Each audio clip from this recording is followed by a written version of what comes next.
क्या आपके दिमाग में कभी ये सवाल आया है कि सेम लोकेशन, सेम इन्वेस्टमेंट और ऑलमोस्ट सेम प्रोडक्ट होने के बाद भी बहुत सारे सुपरमार्केट कैसे प्रॉफिट कमा लेते हैं, जबकि कुछ सुपरमार्केट स्ट्रगल करते रह जाते हैं? क्या रीजन सिर्फ लोकेशन का होता है, इंटीरियर का, या फिर सिर्फ प्रोडक्ट का? जवाब इसमें से कुछ भी नहीं है। रियल डिफरेंस होता है इन्फॉर्मेशन का। और इसीलिए आज के टाइम में सुपरमार्केट बिजनेस का असली किंग सेल्फ या स्टॉक नहीं बल्कि डेटा बन चुका है। हाय गाइस, मैं हूं तपश कुमार और मैंने 350 से ज्यादा सुपरमार्केट फ्रेंचाइजी की ओपनिंग को क्लोजली हैंडल किया है। वेलकम है आपका जीफ्रेश एकेडमी में। आज की वीडियो बहुत इंपॉर्टेंट होने वाली है, स्पेशली उन लोगों के लिए जो सुपरमार्केट बिजनेस में है या फ्यूचर में रिटेल इंडस्ट्री में एंटर करना चाहते हैं। क्योंकि आज हम बात करने वाले हैं एक ऐसी चीज की जो सक्सेसफुल सुपरमार्केट को नॉर्मल सुपरमार्केट से कंप्लीटली अलग बनाता है। और सरप्राइजिंगली बहुत सारे बिजनेसमैन इस चीज को सीरियसली लेते ही नहीं है। पहले के टाइम में दुकान एक्सपीरियंस और अंदाजे पर चलती थी। शॉपकीपर्स को लगता था कि ये प्रोडक्ट बिकेगा तो वो स्टॉक रख लेते थे। लेकिन आज रिटेल इंडस्ट्री कंप्लीटली चेंज हो चुकी है। आज मॉडर्न सुपरमार्केट गेस वर्क पर नहीं बल्कि डेटा पर चलता है। और जो बिजनेसमैन डेटा को समझ लेता है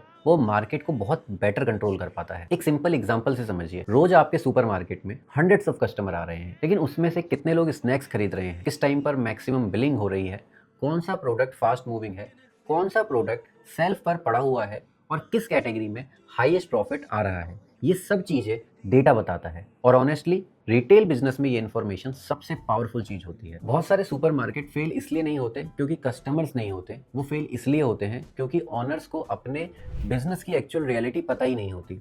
उन्हें नहीं पता होता कि उनका डेड स्टॉक कितना है, वर्क कैपिटल कहाँ ब्लॉक हो रहा है और कौन सा सेक्शन एक्चुअल प्रॉफिट जनरेट कर रहा है। इसी वजह से प्रोफेशनली मैनेज सुपरमार्केट हर छोटी चीज को ट्रैक करते हैं। वो सिर्फ प्रोडक्ट नहीं बेचते, वो कस्टमर बिहेवियर को स्टडी करते हैं। वो देखते हैं कि कस्टमर एवरेज कितना स्पेंड कर रहा है, रिपीट परचेज कितनी हो रही है और किस सीजन में किस प्रोडक्ट की डिमांड बढ़ रही है। और इंटरेस्टिंग बात यह है कि डेटा सिर्फ सेल्स को इंप्रूव नहीं करता, एक्सपेंस भी कंट्रोल करता है। अगर आपको पता चल जाए कि कुछ प्रोडक्ट स्लो मूविंग है तो आप अननेसेसरी इन्वेंट्री को रिड्यूस कर सकते हो। अगर आपको पता चल जाए कि कस्टमर किस ब्रांड को ज्यादा प्रेफर करते हैं तो परचेजिंग डिसीजन भी बेटर हो जाता है। आज बहुत सारे बिजनेसमैन सुपरमार्केट बिजनेस में एंटर तो कर लेते हैं लेकिन सिस्टम और ट्रैकिंग को इंपॉर्टेंस नहीं देते और फिर उन्हें लगता है कि बिजनेस प्रॉफिटेबल नहीं है। रियलिटी में प्रॉब्लम बिजनेस मॉडल की होती ही नहीं है, प्रॉब्लम विजिबिलिटी में होती है। जब ऑनर को बिजनेस के नंबर क्लियरली समझ नहीं आते तो डिसीजन मेकिंग नेचुरली वीक हो जाता है। इसीलिए ऑर्गेनाइज रिटेल इतनी रैपिडली ग्रो कर रही है क्योंकि वहाँ हर चीज मेजरेबल होती है। कौन सा प्रोडक्ट फास्ट रोटेट कर रहा है, कस्टमर बास्केट वैल्यू कितनी है और बिजनेस कहाँ प्रॉफिट बना रहा है, ये सब कुछ को ट्रैक किया जाता है।